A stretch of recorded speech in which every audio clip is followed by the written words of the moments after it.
আসসালামু আলাইকুম রহমতুল্লাহি ওয়া বারাকাতুহু। আজকে আপনাদেরকে দেখাবো একটা ক্ষুদ্র মৌমাছি চাক থেকে কিভাবে আমরা মধুগুলো সংগ্রহ করে থাকি। আপনারা এভাবে মধুগুলো সংগ্রহ করতে পারবেন।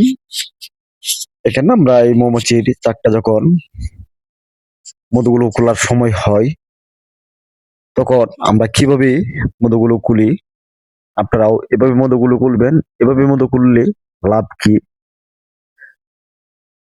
এভাবে মধু খোলার অনেক লাভ।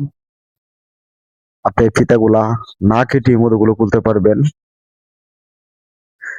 সামান্য একটি জিনিসের মাধ্যমে আমরা সামান্য একটা জিনিসের মাধ্যমে মধুগুলো খুলে থাকি, যেটা আপনারাও বানিয়ে নিতে পারবেন। বানানোর পরে আপনারাও এভাবে খুলতে পারবেন। এটা আপনাদেরকে বলে বোঝাইতে পারবো না যেভাবে মধুগুলোর লাভ কতটুকু হয়, বা এভাবে মধুগুলোর লাভ কিন্তু অনেক। এক হলো ফিতাগুলা কাটতে হয় না, আরেক হলো ডিমগুলা নষ্ট হয় না, এবং যখন ফিতাটা কেটে নিবেন মধুর জায়গাটা, সেটা কিন্তু আবার বানাইতে সময় লাগবে। এবং আপনারা অনেকেই জানেন না, 1 কেজি মধু মৌমাছি খাইলে কতটুকু বুম হয়, বা 1 কেজি মধুতে আপনার 100 গ্রাম বুম হয়ে থাকে। 1 কেজি মধু যদি আপনার বক্সে হয়, তাহলে তো এটা কাটার কোনো দরকার নাই। বুম গুলা যখন থাকবে আপনার বক্সে, কাটার কোনো প্রয়োজন আছে বলে আমি মনে করি না। এবং আমরা কাটি, ফ্রেম গুলা কেটে থাকি, যখন দেখি ফ্রেমটার ফিতাগুলা কালো হয়ে গেছে, সে কালো ফিতাটি আমরা কেটে নিতে হয়। কারণ কালো ফিতার মধ্যে রানী ডিম দেয় না, মধু রাখে না, সেটা থেকে ভাইরাস সৃষ্টি হয়। সেজন্য কিন্তু আমরা কেটে নেই। এবং নতুন মৌমাছি বৃদ্ধি করার জন্য অনেক সময় কাটতে হয়। এবং আপনারা অনেকে দেখতেছেন যে আমি একটা ফিতা কিন্তু কেটে নিয়েছি। এটা কেটে নেওয়ার কারণটা কি, বা এটা কেটে নেওয়ার কারণ হলো, এই ফিতার মধ্যে দুটি ফিতা জয়েন হয়েছিল, সেহেতু এটা কেটে নিতে হচ্ছে। কেটে আবার সুন্দর করে আমরা এটা বেঁধে দিব। দেখেন, এটা কিন্তু বেঁধে দিলেও অনেকটা সময় লাগে। এটা আবার রিফারিং করবে, রিফারিং করার পরে দিয়ে কিন্তু আবার ফিতাগুলা বানানো শুরু করবে। এছাড়া কিন্তু আমরা ফিতাগুলা কেটে এখন মধুগুলো খুলি না।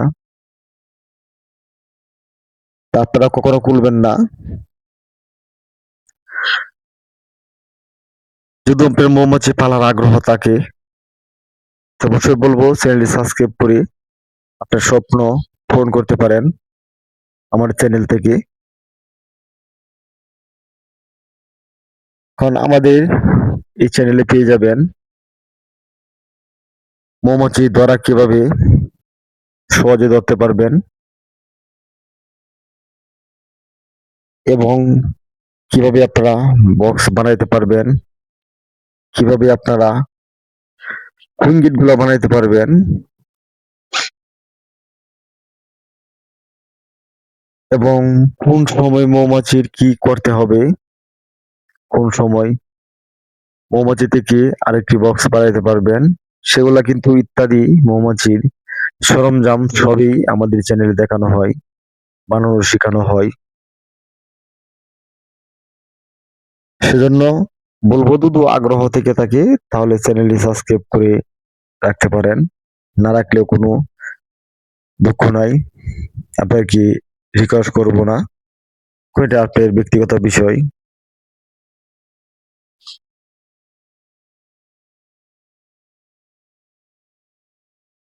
এবং আপনারা আমার কাছে অনেকেই কমেন্ট করে যে ভাই, একটি মৌমাছির চাক থেকে কতবার মধুগুলো খুলতে পারি আমরা বক্স থেকে। যে ১ মাস পরে, পরে খুলতে পারি কিনা, ১৫ দিন পরে, পরে খুলতে পারি কিনা। ভাই এরকম কিছু না। আপনি ১৫ দিন পরে, পরেও খুলতে পারবেন না। আবার ১ মাস পরে, পরে খুলতে পারবেন না। আবার সময় ১ সপ্তাহ পরে, পরে খুলতে পারবেন। যখন আপনাদের এলাকায় ফুলের সংখ্যা থাকবে তখন কিন্তু মধুগুলো ঘন, ঘন খুলতে পারবেন। এর ভিতরে কোন সময় প্রচন্ড পরিমাণ মধু হয়। মধু হয় আপনাদের বড়ুর সিজনে যখন বড়ুইর ফুল ফুটে থাকে তখন। তারপরে ওদের মধু হয় সরিষার সময়। সরিষার পরে কিন্তু পাশাপাশি লিচু ফুটে থাকে। লিচু থেকে মধুগুলো খুলতে পারবেন। তারপরে কিন্তু চৈত মাসে আপনাদের এলাকায় শুধু বুট নাইলে করে থাকে। সেখান থেকে মধু কিন্তু পর্যাপ্ত পরিমাণ বেশি হয় বুট নাইলের মধু। আমাদের এলাকায় হয় কারণ আমাদের এলাকায় পর্যাপ্ত পরিমাণ বুট নাইলে থাকে। এটার আমরা মেস্তানাইন্দা বলে থাকি। কাঁঠাউলাই নাড়লে সেটা থেকে ভাই মধু কুলোটা ঘোরানোটা দেখাতে পারলাম না। সেজন্য দুঃখিত। এই ঘোড়ায় মধু খুললে কিন্তু আপনাদেরকে আগেই বলে রাখি শুধু মধুটা আপনার ফ্রেমে রেখে ক্যাপিং করে নেই। মধু কিন্তু যখন ফ্রেমে রাখে তখন কিন্তু ক্যাপিং করা হয় মধু সুরক্ষার জন্য। এই ক্যাপিং করা মধু কিন্তু ঘোরান দিলে খুলবে না। এই ক্যাপিং কুলা কিন্তু আপনার কেটে নিতে হবে, কাটতে হবে। তাহলে কিন্তু ঘোরান দিলে জাকি দিলে পড়ে যাবে। এছাড়া কিন্তু মধুগুলো পড়বে না।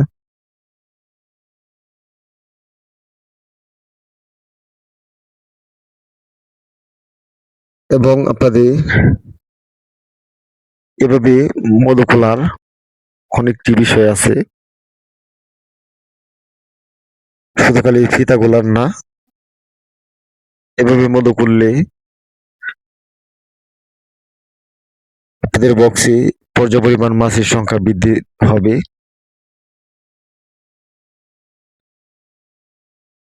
এবং মধুগুলো আপনারা দীর্ঘদিন রাখতে পারবেন। মধুগুলো কিন্তু নষ্ট হবে না এবং চিপা দেওয়ার যদি আপনি কেটে চিপে মধু গুলেন, চিপা দেন, হাতের স্পর্শ পায় কিন্তু মধুটা গ্যাস সৃষ্টি হয় এবং চিপার মাধ্যমে কিন্তু ফুলেন গুলা থেকে থাকে মধুটা ঘুইলা হয়ে যায়। এভাবে মধু করলে কোনোদিন ঘুইলা হয় না, একদম পরিষ্কার থাকে এবং আপনারা যতদিন মন চায় অতদিন রাখতে পারবেন এভাবে মধু খোলার পরে।